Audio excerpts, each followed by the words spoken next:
అంటే ఎక్కడి నుంచి వస్తున్నాయి ఏంటో అన్నోన్ నెంబర్స్ అయితే నుంచి వస్తూ ఉన్నాయి.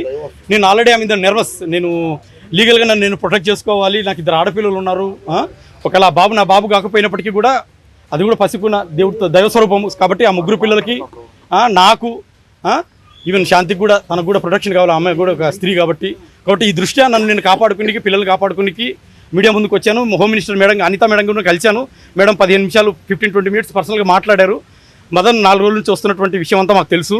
మేమంతా వింటున్నాము, క్షుణ్ణంగా అబ్జర్వ్ చేస్తూ ఉన్నాము, మెటికులస్గా ఎవరీ స్టెప్ అబ్జర్వ్ చేస్తూ ఉన్నాము. మ్యాటర్ కొద్దిగా సెన్సిటివ్గా ఉంది. అక్కడ ఒక ఎస్టీ అమ్మాయి, సో ఆల్రెడీ మ్యారీడ్, 2 ఆడపిల్లలు ఉన్నారు.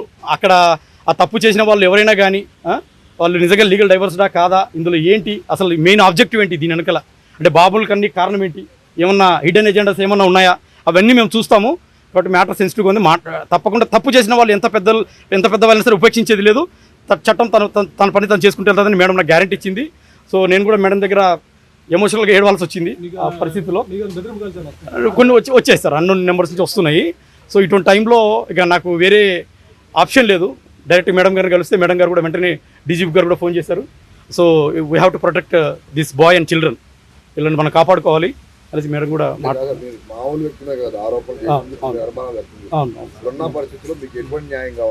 నేను ఒకటే సార్, ఇప్పుడు నేనైతే స్వతహాగా నేను పెట్టిన పేర్లు కాదు. నేను చెప్తున్నట్టు నేను అమెరికాలో ఉన్నప్పుడు 12 నెలలు నా బిడ్డగా శాంతి నా బిడ్డే అంటే మదన్ బిడ్డే నా బిడ్డే అని చెప్పి నన్ను నైవంచన చేసింది సార్, నైవంచన చేసింది.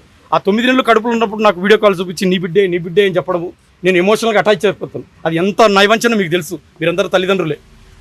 ఆ తర్వాత నేను అమెరికా నుంచి ఇక్కడికి వచ్చిన తర్వాత 1 నెల నేను ఐవీఎఫ్ చేయించుకున్నాను అంటుంది. మరి ఐవీఎఫ్ అయితే డాక్యుమెంట్స్ చూపించమ్మా, నాకు ఎవిడెన్స్ చూపించు తల్లి, అన్నోన్ డోనర్ అయితే నేను ఆలోచిస్తాను అంటే ఐవీఎఫ్ లేదు, ఏం లేదు, నేను I have a physical relation అంటుంది. మరి ఏంటి తల్లి ఇదంతా, నాకు 2 ఆడపిల్లలు ఉన్నారు అమ్మ అంటే ఇక తను ఇదంతా చెప్పుకుంటూ వచ్చింది సార్. నేను విజయసాయి రెడ్డి గారికి బాబును కన్నాను స్వయంగా చెప్పింది సార్. ఏ భర్త బయటకు వచ్చి భార్యను అలిగేట్ చేయడు సార్, అంత అవసరం లేదు. నాకు 2 ఆడపిల్లలు ఉన్నారు. నా కళ్ళల్లో చూసి మీరు నా నిజాన్ని గమనించవచ్చు.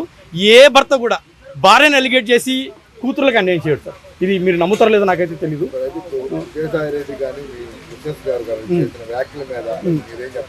ఒకటే సార్, ఇప్పుడు ఎవరి స్టాండ్ వాళ్ళకు ఉంది. శాంతి గారేమో ఫోటోలు చూపించేసి ఆ పోతిరెడ్డి సుభాషే నా భర్త అంటది. ఆయననేమో అజ్ఞాతంలో ఉన్నారు. ఆయన అజ్ఞాతంలో ఉన్న 4 రోజుల నుంచి బయటకు రావట్లేదు. ఆయనకు ఆల్రెడీ మ్యారేజ్ అయింది, 9th క్లాస్ కూతురు ఉంది, వాళ్ళు హైదరాబాద్లో ఉంటారు. నేను మీకు ఒక వైరల్ పంపించాను, సుభాష్ రెడ్డితో నేను మాట్లాడాను. ఆ మాట్లాడిన దాంట్లో అసలు I'm ready for DNA test, ఆ బాబుకి నాకు ఏ సంబంధం లేదు అని ఆయన అంటాడు. ఇప్పుడు అసలు ఆ బిడ్డకి తండ్రి ఎవరు నాకు అర్థం కావట్లేదు సార్. శాంతి నాకు స్వతహాగా చెప్పింది ఏంటంటే విజయసాయి రెడ్డి గారు అని చెప్తాడు.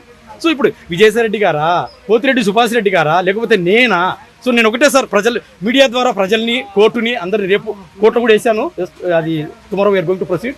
సో మీ ద్వారా ప్రజలను అడుగుతుంది ఏంటంటే ఆ బాబుకు రిలీఫ్, ఆ పాప పసికున దైవస్వరూపం కాబట్టి ఆ బాబుకు కూడా నిజమైన తండ్రి ఎవరో తెలిస్తే రాబోయే దినాల్లో సభ్య సమాజంలో గౌరవంగా బతుకుతాడు. రేపు స్కూల్కి వెళ్తే ఫలానా వాడు నా తండ్రి, I'm the son of so and so అని రాసుకుంటాడు. I'm the son of so and so ఎవరైనా కానీ. కాబట్టి DNA టెస్ట్ కంపల్సరీ కావాలి. DNA test is the only solution what I understood. ఓరల్గా చెప్పడం కాదు సార్, ఫోటోలు చూపించి ఓరల్గా చెప్పడం కాదు. DNA test is the only solution to find the perfect answer, అంటే long term solution, ever time solution. ఇప్పుడు ఇది చెప్పేసి రేపొద్దున DNA టెస్ట్ చేయకుండా ఇప్పుడు ఇతనే సుభాష్ గారి తండ్రి అని, రేపొద్దున సుభాష్ గారు నేను తండ్రి కాదని అనుకోండి, ఆ బాబు మళ్ళీ నా దగ్గరకు వస్తాడు, నేనే తండ్రి అని. ఇవన్నీ ఎందుకు సార్? ఈ ఇష్యూని ఇప్పుడే ప్రొయాక్టివ్గా చొరవ తీసుకొని ప్రభుత్వం సహకారంతో జుడిషియరీ కూడా దాన్ని మానవతా దృక్పథం ఆలోచించి రేపొద్దున ఆ పిల్లోడు 1-2 సంవత్సరాలు స్కూల్కి వెళ్తాడు.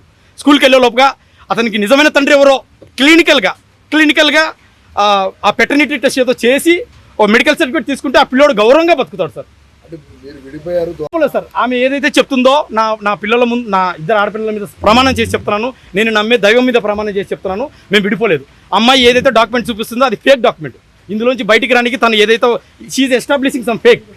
ఇఫ్ యూ వాంట్, నేను మీడియా ముందు, ఈ 10 కోట్ల తెలుగు ప్రజల ముందు నేను ఛాలెంజ్ చేస్తున్నాను. ఆమె ఏ డాక్యుమెంట్ అయితే చూపిస్తుందో ఆ డాక్యుమెంట్ ఫోరెన్సిక్ పంపించండి.